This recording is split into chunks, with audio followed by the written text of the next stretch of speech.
Now we have our next of our three wisdom conversations.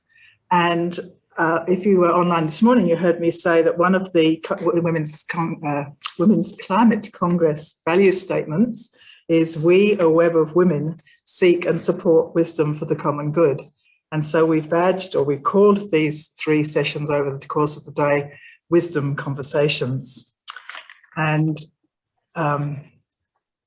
this session that we're starting now is got the theme "Women are angry about climate change too." And this theme is a nod to a recent series of items on the 7:30 report earlier this year, which were called "Women are Angry," and included episodes on women are angry about economic security, unpaid labour, domestic violence, and sexual harassment in the workplace. So our theme here is women are angry about climate change too. And one of the guiding principles of the Women's Climate Congress is to seek collaborative, nonpartisan action on climate change. And to achieve this, we have explored ideas about taking joint responsibility for where we are now, building relationships and collaboration across the currently polarised party political perspectives on climate action. Another one of our statements from our values reads, "Weary of conflict and polarisation, we resist judgment and blame, embrace uncertainty, and encourage mediation and collaboration for a safe passage from climate chaos to climate survival." So at first sight, it might seem a bit out of character to host a session about being women are angry.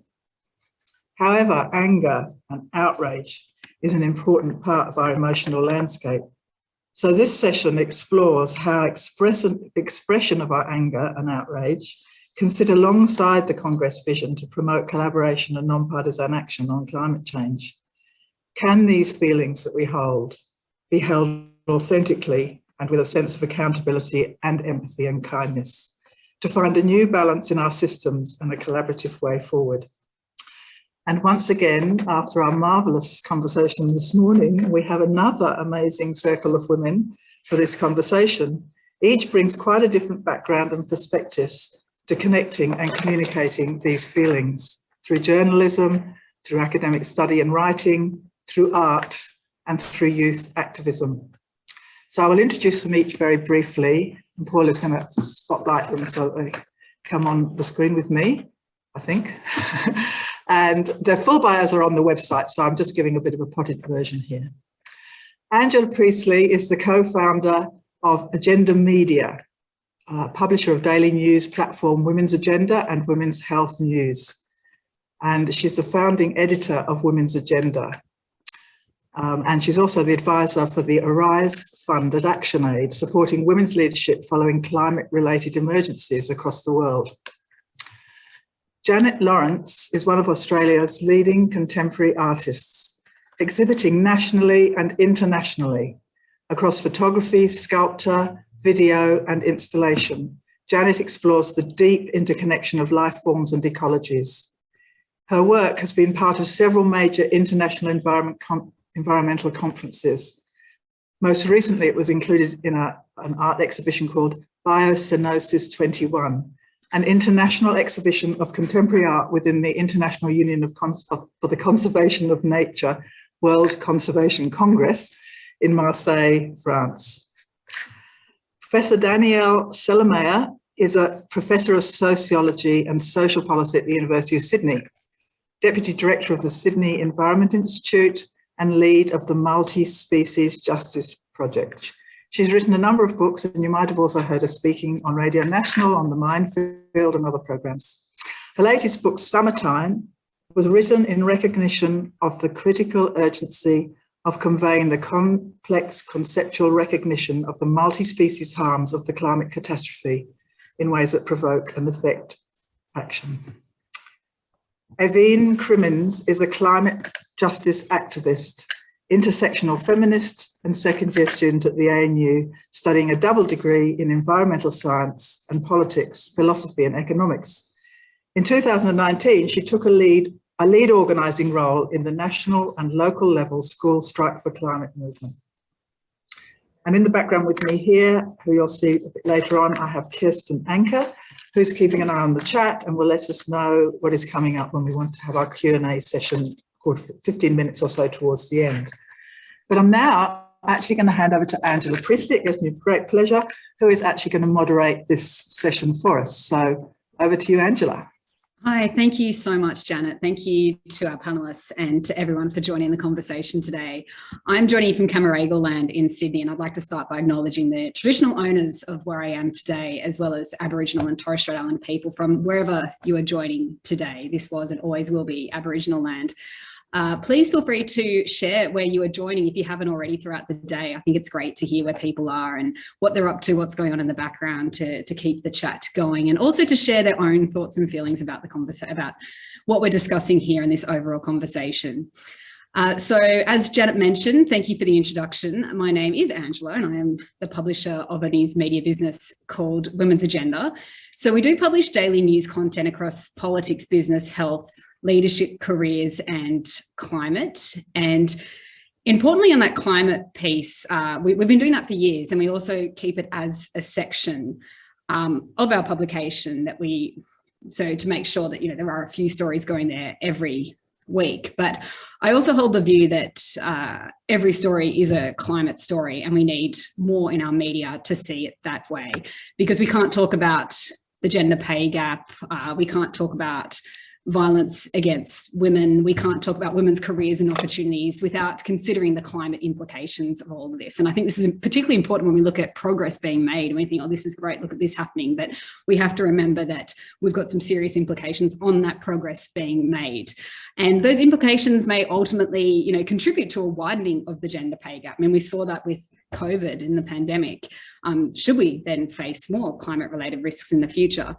And those implications may hinder women's economic progress and security should Australia fail to leverage the opportunities of a greener economy. And should we be held hostage to the vested interests and egos of our current serving politicians? So I think it's fair to say that women are still, are angry about climate change too, among all these other things. And I also think it's fair to say that climate ultimately underpins a lot of these other things that we are angry about. And so we must include it as part of the conversation. And that is so true here in Australia, where in a government rating last among OECD countries on climate action, and especially as we head into the next election and later to the next COP with that commitment to demonstrate stronger ambitions on the 2030 targets. And we've already seen what our current government has said about those targets, that they are indeed fixed despite having signed an agreement that said otherwise. So that's my short little piece. Again, thank you for joining me, but I will start going around to our panelists. I wanted just to start by asking everyone, and this is a short answer, and it is will be coming as a little bit of a surprise to everyone because we didn't discuss this in our pre-event briefing. But I just thought, just to get us started, maybe quickly, if everyone might like to share their level of anger right now on this issue. So Danny, maybe starting with you. Oh, I'm an easy one to start with. So I'm in a constant state of rage. And in fact, I was speaking at another event a few weeks ago, and a woman said to me, how do you move from grief to rage? And I said, well, I made that move a long time ago, and I hang out in rage a great deal. And in fact, this is a dynamic situation, and the reasons for rage in this country in particular are intensifying, if anything. Yeah. So okay. I'm on the red hot. Great. Okay. So in this session, I hope that we'll get to finding some proactive ideas about how we can really channel that into something good, because I know that you've got plenty of ideas there. So what about you, Janet? Where are you currently standing? I too am really outraged and really, really deeply concerned as well at the destruction going on. And I have to find outlets for it because I don't want to be eaten by it. And I have one with an activist group, We Are the Dirt Witches, and by creating spells that are born of anger and needing transformation. I find that's a very good kind of, it creates a kind of transformation in me into total glee that maybe they'll come true. And I guess I do use my art as an outlet for anger, but I am permanently disturbed by it. And especially, as Danny says, in this country at the moment. Mm. And Aveen, what about you?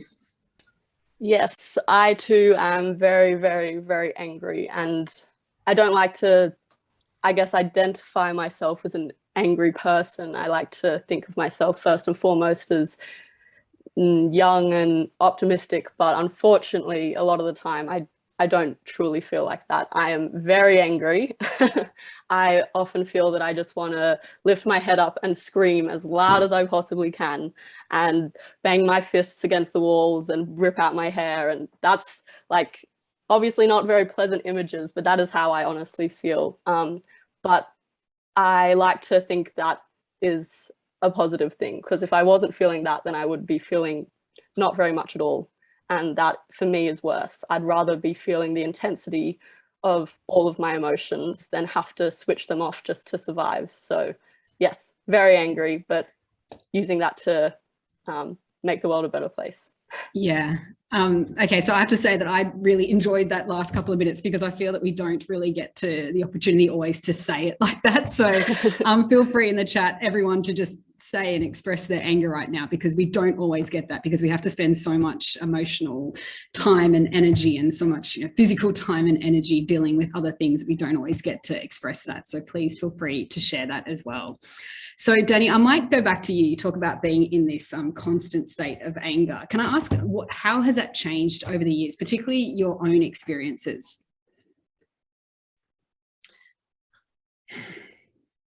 So as the immediacy of the impacts of climate change have become more embodied and more proximate, and the systems that are supposed to be representing the people have consistently failed to take into account the embodied reality of everybody here. And as you can see from my background, amazing things happen when you decenter the human. You can see a lyrebird behind me. All of us are hurting. The Black Summer fires let us never stop remembering 3.25 billion animals murdered through anthropogenic climate change. And in response to the fires, what did we see? We saw the calculated circulation of misinformation about the causes of the fires. For example, that the Greenies had prevented deforestation, when in fact in New South Wales since 2016 deforestation has increased 13-fold, or that in the time of grief over the fires it wasn't the time to be speaking about climate change. Another manipulation in the self-interest of particular extractive industries and their political representatives. So as this disparity between the realities of what climate catastrophe is doing to the beings who I love, and anger and love are like this for me, as that has intensified, and yet the abject failure of those who are supposed to act in the interests of life, as that gap has widened, my anger has intensified. And to link back to the comments earlier, I'm also very aware that anger is an important political emotion. Mm-hmm. Anger is a channeling political emotion. Anger is about, and hopefully we'll come back to this, righteous anger is about injustice. Mm-hmm. And so anger helps to focus the mind on the sites of injustice and where they need to be addressed. So I might stop there. Mm. Aveen, I might ask you that same, or a similar question rather, that as a young activist, did your anger begin on this? And I guess, I mean, for those of us who are older than you as well, in that sense of, do you feel that you've almost missed a window of opportunity to not have to feel this way as well? Can you explain that for us as a young person? Yeah, well, as Danielle was speaking, I was thinking about the first sort of times that I felt anger at injustice, and because that's the main reason I think I do feel anger. And yeah, I think that I've always had a very keen sense of justice. I think I was raised to be aware of fairness and equality. And so I remember very early on in my schooling days that I would be standing up and speaking my mind when I felt that something was not going right and that something had to be changed.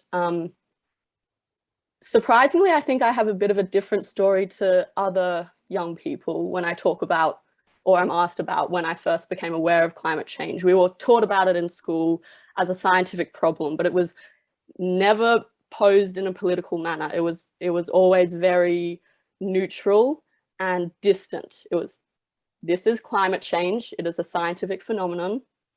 And now we move on to the parts of the body. And so it was very disconnected to my life until I started seeing the impacts of climate change in my everyday life. And it was once I joined my first climate strike at the very start of 2019 that I was sort of awoken to the urgency of this crisis. And that was actually a very positive moment for me. That was not filled with a sense of anger. That was filled with a sense of power and hope, because I'd never seen so many people come together and demand for a better future. And I think what was going on was that through our education system, I'd kind of been taught to almost be apathetic, especially as a girl, that, you know, there are these things that happen, but you don't need to worry about them. You just need to do your homework and finish school. And when you're an adult, then you can start thinking about these things. And when I finally got given a chance to literally scream until my throat was raw, it was so empowering. But it was a very quick descent into hopelessness and grief and anger. And ever since then, my anger has been bubbling. And I agree, it's a righteousness that I feel.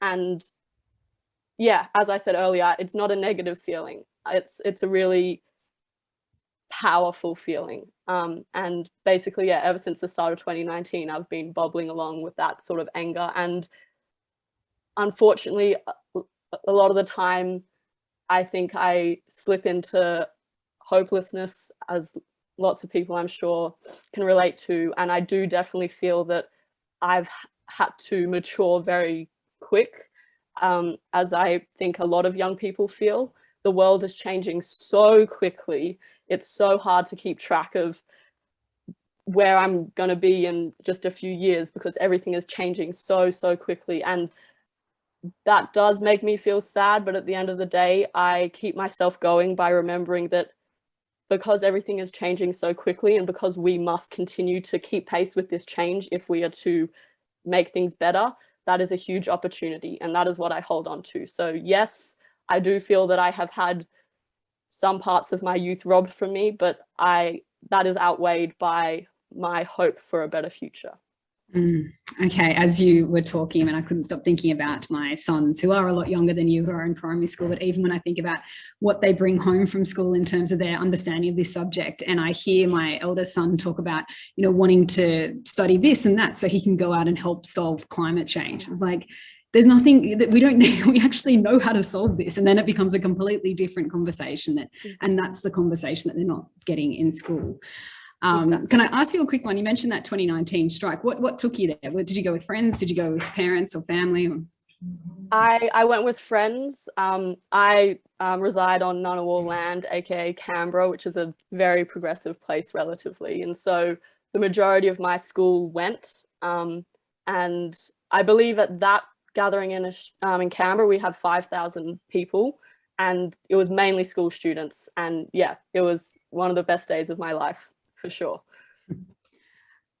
Janet, to ask you a similar question, maybe when did you start bringing climate into your art? And I think we might be able to see some examples of that art as well, but also when did you also bring anger into that as well?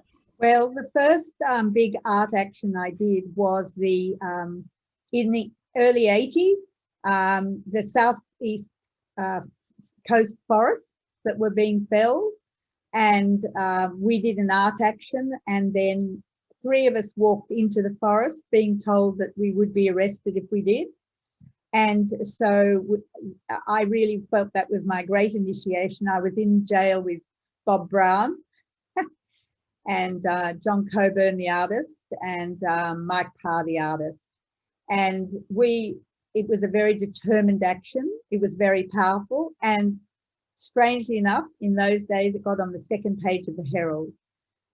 And I've been committed since then about using my art to talk about these issues, but also really to talk about the amazing wonder and beauty of what we're going to lose and are losing. And so my art sort of varies enormously in this presentation of it. But that is also in the act of a plea to engage with this, that what we will lose. Yeah. How do you deal with that, Janet, emotionally? I mean, because you have to put so much into this creatively, but also given the subject matter. Well, I sort of think that the amazing thing is that art has the ability to research all the data and information, but to totally bypass that, but incorporate it into it. And so it has this ability to transform that into something beautiful that you're trying to make. But for me personally, in the act of making a lot of the work, I'm engaging with care and aesthetics of care and aesthetics of healing to generate love, really. And the fact is that when I and my team or whatever, whoever's working on it, where we all experience this feeling.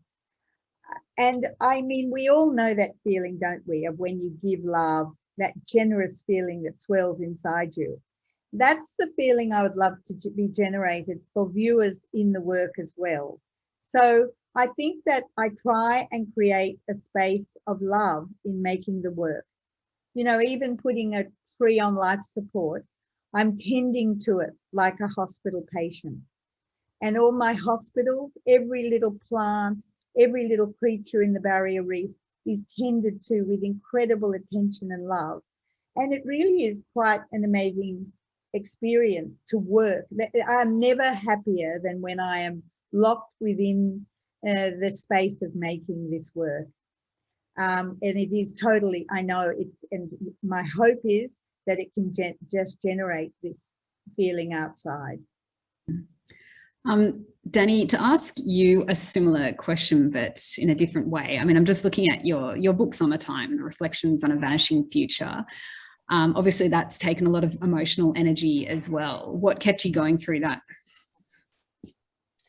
So parts of what ended up in Summertime, I wrote during the fires. And writing was a little bit like the process that Janet is talking about. The craft of art or the craft of writing brings one in a very intimate relationship with what it is that that you're attending to. And I find, and I have found this through all parts of my activist life, that the most difficult space emotionally, and this links a little bit to what Avin, I don't want to mispronounce your name, said earlier about being dead, that it's when one stands at a distance. It's when the catastrophe is this remote object that you're contemplating. That is the most innovating place to be. That when you are engaged, whether you're engaged with your activism, whether it's for me, whether I'm engaged with my writing, or for Janet with your art, when you're immersed in the acts of righteous, loving care, then you don't have that sense of impotence, of hopelessness, even though you're aware of the enormity of what it is that you're dealing with. You are in the action, you are in the movement, and you're in a collective. I mean, this is a critically important part of it, is realizing that none of us, and I think this is at the heart of the notion of the Women's Congress as well, is that this isn't none of it's ever an individual pursuit. You're part of a broader collective of action, and that by being in action, you're engaged with it. Now, that doesn't mean that you don't go through moments or periods of enormous grief. There were particular parts of Summertime that I wrote where I would get sick for 3 days afterwards because my body was just so imbued with what it was that I'd been writing about. But that's real, right? That's the truth. And, along with, could probably hear from what I said earlier, justice is very important to me. So is truth very important to me. And the truth is, this is where we are. Would that we could be elsewhere, right? Would that action could have been taken 25 years ago or 50 years ago, when we already knew about the impacts of emitting fossil fuels? But here we are with what there is to do. And so being in the doing of whatever it is that you do, and what I do is right. And that is what I've been, blessed with learnings and whatever talent I've been given in that area. And so being in the doing of it as a way of molding that complex emotional landscape of care and love and grief and rage is, for me, actually the most empowering place that I can be. Thank you, Dani. I just want to go back to how Janet opened this session and the purpose behind the Congress as well. And she noted that it's here to promote collaboration and nonpartisan action on climate change. And yet we all have these feelings. And so we're trying to find a way of how we bring that into that action as well. How we can do that authentically and still be holding people accountable at the same time, and how we can possibly even form partnerships despite anger at some of the people or some of the organizations or some of the whatever that we might be forming those partnerships with. Aveen, I'm going to go to you now. So I want to move to the section of this session to look at how we can use this and channel this anger for good. Can I put that to you first, particularly when it may mean in some ways some level of cooperation that maybe we don't necessarily feel we had wanted to do in the past, but how do you process that? How can we use this anger and these emotions that are being felt to make sure that they are being used in a way that will help affect change? My immediate thought is to always be honest. I really live by honesty. I think that if you're not being honest with yourself or others, then you're just walking down a false path, and eventually you'll find yourself back where you started and you'll have to try again. So if you're having to work with people, as we are, who are not very cooperative, who have thus far caused us immense pain, have done great damage to our world, just being straight up honest about that.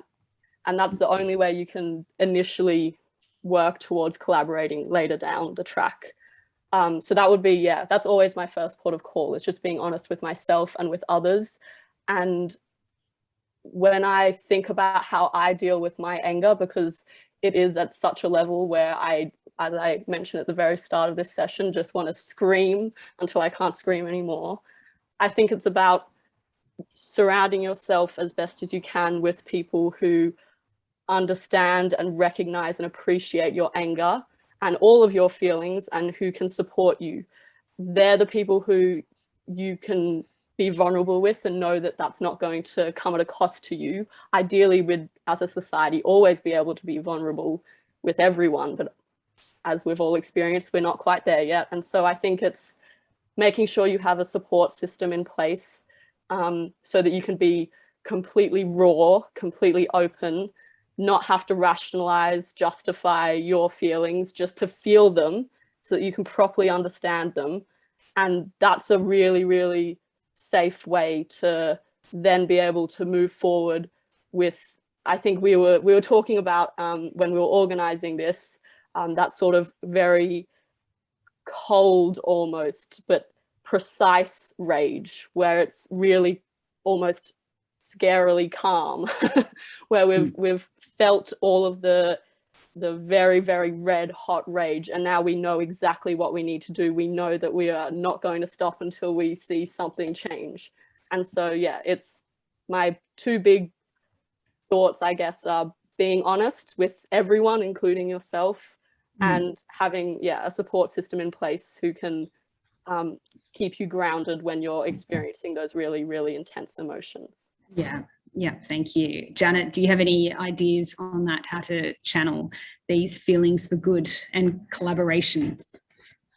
Well, I really feel, and I mean, my chosen field is art, that I really feel that art has this capacity, both the making of it, which, to go back to what Danielle was saying, it creates a space of hope, because hope is an action. It's not a passive thing. We have to act. And so I think in generating art, one is acting and feeling and being given hope, which, as I said, I hope you can pass on. But I think that the art itself creates imaginative and poetical ways that open avenues for communication, for wonder, love, and curiosity. It sort of can embody areas of conflict and enable a resolution by accepting complexity, so stop division in a way. But the other amazing thing I feel is important is artists are free. They're not being conflicted by being attached to companies, institutions, government agencies that are being funded by destructive forces like fossil fuel companies. You could look, I mean, they're independent voices, and it's a very important element that they're one of the few groups in our society that are able to speak purely with very crafted skills.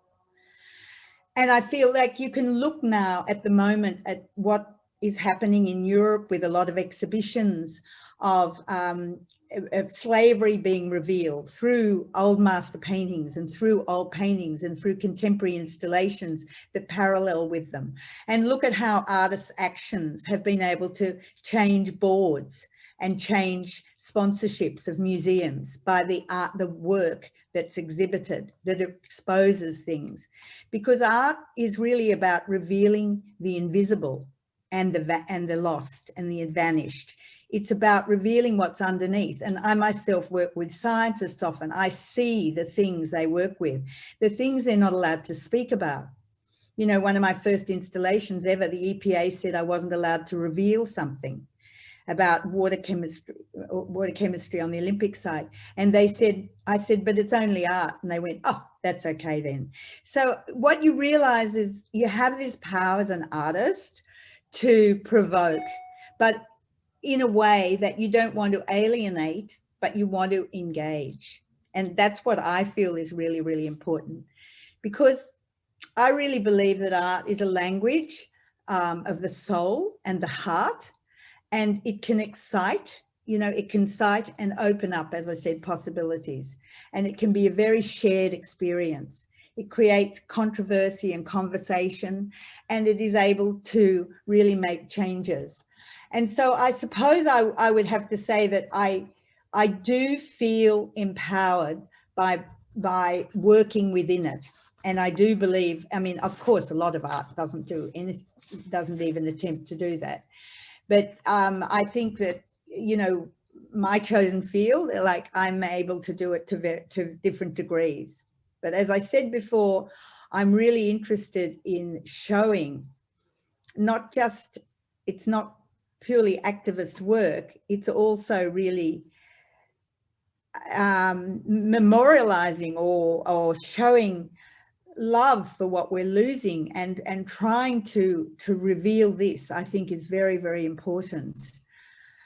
Yeah, so it's sort of, I have to really think hard about how I create the sort of space that one could enter in and engage with all of that. And it's, yeah, it's just something that you,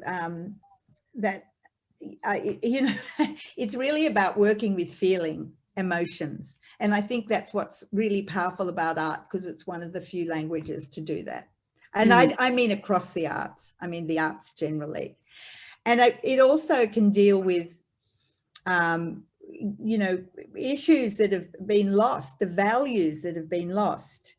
It can really sort of, because it speaks the truth, because the artist is the individual speaking rather than speaking for a company or something. But at the same time, it's about a shared experience. Thank you. Thank you so much, Janet. Danny, on that collaboration question again, say those groups, political parties, segments of society, whatever it is that have contributed to this anger, would you ever partner with them if they were promising change? I mean, just say there was, you know, a major media empire with the largest audience in Australia that suddenly had a convenient shift on their stance on climate, something like that. How would you, and you had the opportunity to work with something like that in some shape or form, how would you reconcile your anger if you could see that there is the potential to reach a bigger audience here, or to achieve something much bigger than you may have been able to do without them? Thank you for that question. I mean, before I answer that directly, if I can just zoom back a little bit to this landscape of anger and conciliation that we're talking about. I think it is an abuse of power to contend that anger is incompatible with a commitment to conciliation. And it's one of the ways that power gets deployed, is by framing those who say no to violence as being unwilling to conciliate. But if the partner with whom I am being invited to conciliate renders me or other women or other creatures lesser beings, not having the right to flourish, killable resource, then it's a fake conciliation. The only conditions for conciliation can be conditions of respect. Now, of course, that's going to be a dynamic situation, and I'm not saying that everybody has to come to the table on an even playing field. We're always working against backgrounds of contours of power. But to be invited to a table of conciliation under conditions of radical inequalities of power, and this is something that Indigenous peoples are teaching us again and again and again, the discourse of reconciliation and the discourse of recognition with Indigenous peoples has again and again and again been pretext for neo-colonialism and neo-assimilation. So to be told that to say no is incompatible with conciliation is something that we have to absolutely unmask as a strategy of power. So with that in the background, my answer to your question would be, it would always be a situational decision for me. So I think to hold on to abstract ideals of with whom one will or won't work is a denial of reality. One always finds oneself in complex circumstances where you are doing the best possible balancing act that you can of the short-term good, the medium-term good, and the long-term good. So I would always make that type of decision by weighing those factors within the particular problem that I was faced with. That said, we know, Michael Mann has written about this, the climate scientist, absolutely wonderfully, that we have gone from denial to delay to new forms of greenwashing. And, we're seeing this all the time. Billions of dollars being spent by the fossil fuel industries and the media industries that are largely responsible for the situation in which we are now finding themselves, to recalibrate to a situation where outright denial is no longer sellable, right? It's no longer a sellable commodity. And so the type of transformation that is required and that we need to demand cannot be bought by a simple shift of the marketing strategy. So in making a decision, in making as sage as possible a judgment about with whom I would collaborate, I would be asking questions about not just in this particular moment, what are they doing, but more broadly, what are they putting into the world? And just to make that very, very concrete, for me, I don't invest in the green fund of a superannuation scheme where 90% of what it's doing is still fossil fuel extractive industries. To peel off that part of a strategy that seems to be compatible, to me, while there's a continued investment in destructive behaviours, is just, it's not sufficient to the gravity of what we're talking about. And all that said, it would be a judgment that I would make in the moment, depending on what was at stake. That's really interesting. So on that super piece, you're saying that if the 80% of the rest of the superannuation company is still making those usual investments, but has this fund to appease people who are angry about the situation, you say no to that. And you'll take your money out and put it in a fund that is only doing green investments. There's plenty of them. Yeah. No, that's a really good point. And that's true, because there's so much money going into the marketing arms of this to market to this greenwashing element. You see these new job titles coming up as well to make it look like, that is their priority when it's actually not, because if it was that priority, they wouldn't exist anymore, right? Some of these businesses. So yeah, thank you for that. That was a difficult question, and one I might say that I hadn't shared with you previously. So that was an amazing answer to that. Thank you. Aveen, I wanted to ask you about the idea of, and you made the comment about where you live and that it's quite progressive, but that idea about getting in front of people who don't feel these emotions, that don't feel this level of anger. Is there any tips or strategies or anything you do in terms of trying to get in front of those people? I think it's really important to come from a place of values rather than facts. If people have reach their own facts, then it's going to be very hard to argue against that with your own facts. I've had one of the most depressing conversations with a politician was with Susan Lee, and I wish I had these tips and tricks then. I cried at the end of it. It was heartbreaking, but since then I've done some research and been able to go to a few different conferences on how we can enact change just through everyday conversations, which I think is one of the most powerful, underrated tools within activism, is just simply having casual conversations with those in our lives.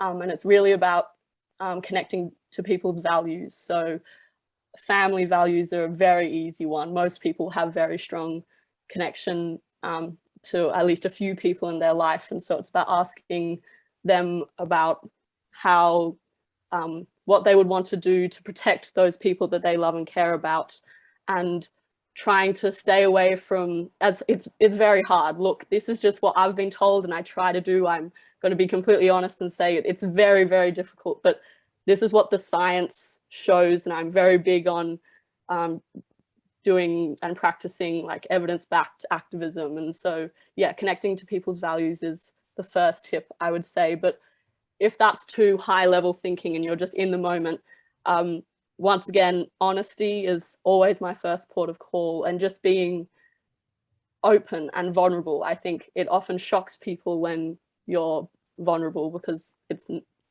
hard to come by in our society, unfortunately, and it kind of disarms the other person if they were ready to take you on and have a really big angry argument. It kind of disarms them if you just simply start off by explaining how you're feeling and what you are seeing and experiencing and what you hope to see and experience for everyone, not just yourself. I think being honest and open and connecting to people's values are the practical tips that I've heard and that I try to use. But yeah, there's no easy solution, unfortunately. With those conversations with politicians, what have you found? Has it been a lack of interest, a lack of concern, a lack of understanding, a lack of courage? I've been very privileged to have quite a few conversations with politicians. Obviously one's political opinions will bias these interactions, and so the most positive interactions I've had are with Greens members. They're obviously very left-leaning and into climate justice. I've had some interesting conversations with Labor politicians.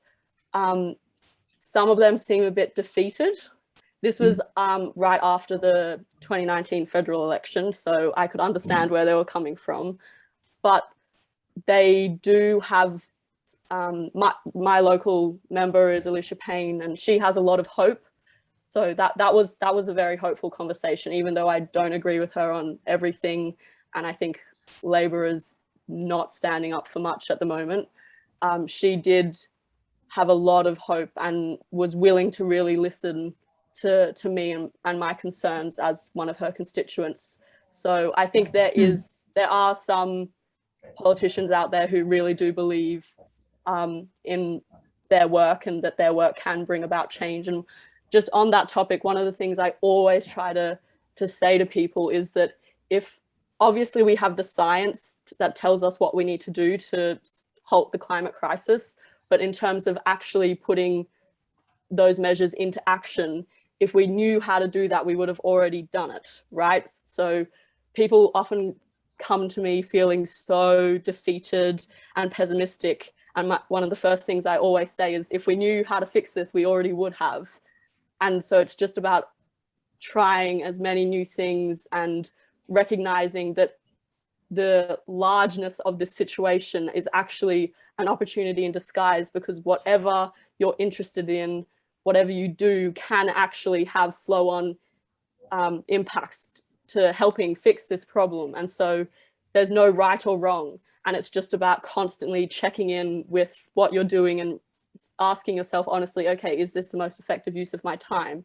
Because falling into work that doesn't seem to be going anywhere is a very easy way to end up burnt out and feeling that there's no hope. So yeah, that's another thing that I would suggest, is remembering that no one actually knows yet how we're going to solve this, and it's a team effort. And the more people that are trying different strategies and communicating the pros and cons of those strategies, the quicker we will actually arrive on what is going to work. And I think most likely it's going to be a combination of strategies. So doing whatever you can is really the most powerful thing.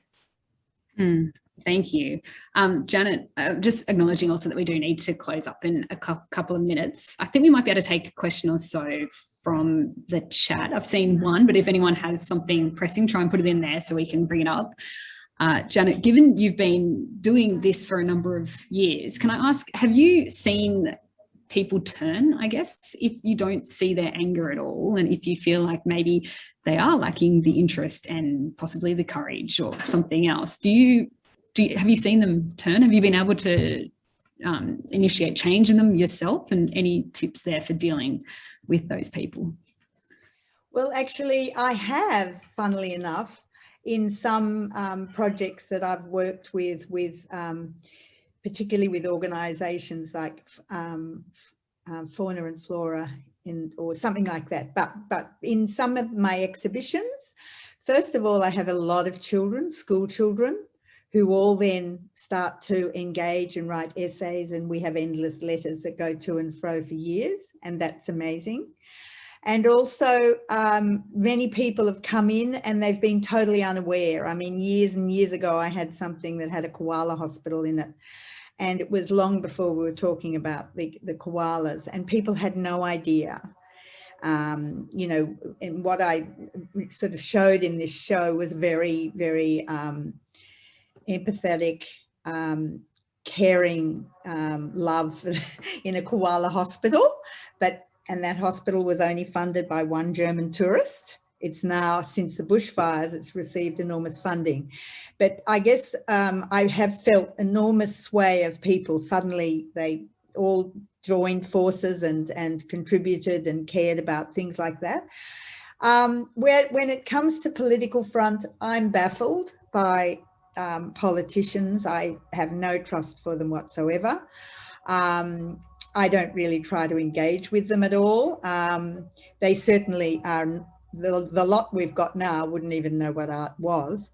You know, it has changed quite a bit in the past, but it is wonderful to have certain sort of people like David Attenborough and stuff come and talk to you about your work, and then be able to really engage on that level about you know, how can we make people address things, and you know, and I think that I do really believe art has the possibility to transform and change. At an individual level, people are expanded emotionally by it, and that's a transformation, but also on a group level, as I mentioned before, they can, you know, get museums to become conscious of something and bring it to the public. They can bring, they can reveal a lot of things that that no one wants them to do, but an artist can do it because they're not responsible for anyone else.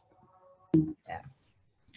Thank you. Okay, so a couple of questions have come up here, and I'm just going to, and maybe we've got maybe 30 seconds each from each of our panelists, and you can maybe choose which one to answer. So there was one question about animal agriculture and the massive methane and other gases released, and why that is not getting much attention. And then Janet has also talked about maybe sharing some key qualities that women can bring to decision making around climate change. Yeah, so Danny, did you want to share something short on either of those questions? And then Aveen, I'll go to you, and finally to Janet.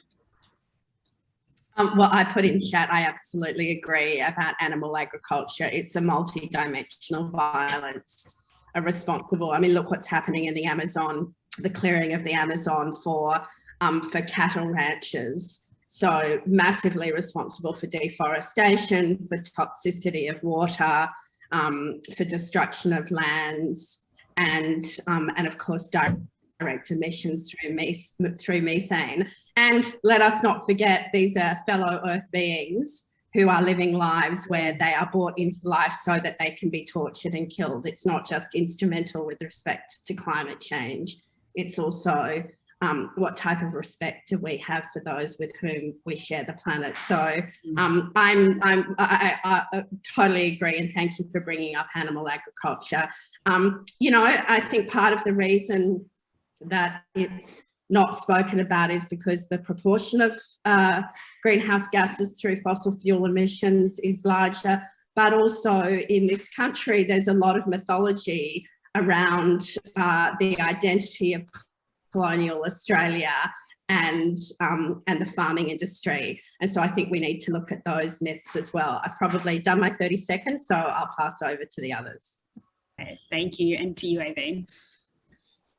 I'll answer that second question that you mentioned. And just off the top of my head, I'm trying to think of examples, but I honestly am at a loss. And I think that's because we just don't have enough women in leadership positions to actually know what women would bring to leadership. And so for me, my immediate reaction is just, well, it's just only fair to include the whole population in decision-making processes, and that's reason enough. But if I was to think a little further, I guess I would say that like my age group is very, I guess, in a transformative stage of our life. And when I look around at the differences between my male and female friends, initially when I was a bit younger, I was naive and hopeful that maybe there aren't actually that many differences, and we're just taught to believe that there are. But I do think that my male friends are not as in touch with their feelings because of toxic masculinity. And so I would then say that perhaps women can bring emotions which are not these negative things as they've been suggested to be, but actually really powerful and important for decision making. Okay, Janet, and I'll leave you with the final word. Well, of course, we have to have women in these powerful positions, and they just have to be there, present them, you know, just be present.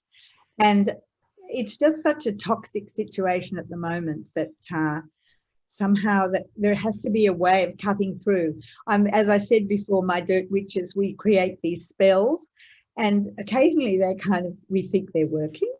So it is a way of imagining. We have to imagine the possible, but it sometimes feels like the impossible.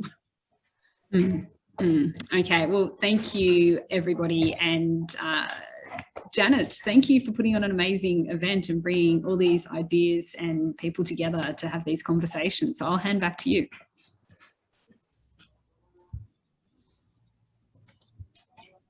Oh, thank you very much, Angela, for moderating that lovely circle conversation with you for women. Definitely, I think, a wisdom conversation. And I mean, this morning we had a marvelous conversation, and we were beginning to see the threads of women coming together from different parts of society. I mean, we had, Anne Paulina, who's a wonderful First Nations leader, who is from the Broome area, was speaking, and she spoke wonderfully about their connection to the earth and relational, caring governance.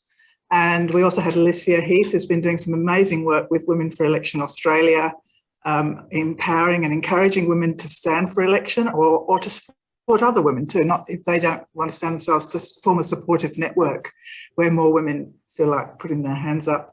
And we had Penny Sackett, who's a former chief scientist, who spoke about a sense of wonder and awe that we share in this wonderful only one and only earth. So we're beginning to see that if we can all bring some of these threads together in an ongoing movement, because one of the things we'd like to come out of today is some ongoing threads that we can take forward. And I can hear in this conversation now you bringing a whole lot of other really significant and important ideas that need to be part of that. I mean, obviously bringing the artists. I mean, one of the things that Women's Climate Congress has done right from the outset is to say we want to not only just pay lip service to sort of have some art on the side, but it's really, truly integrated, and also to bring the power of youth and the power of that wonderful thing Danny spoke about when she says, when she goes into her writing, the real expression and the of how we feel and how we actually feel, and trying to bring this out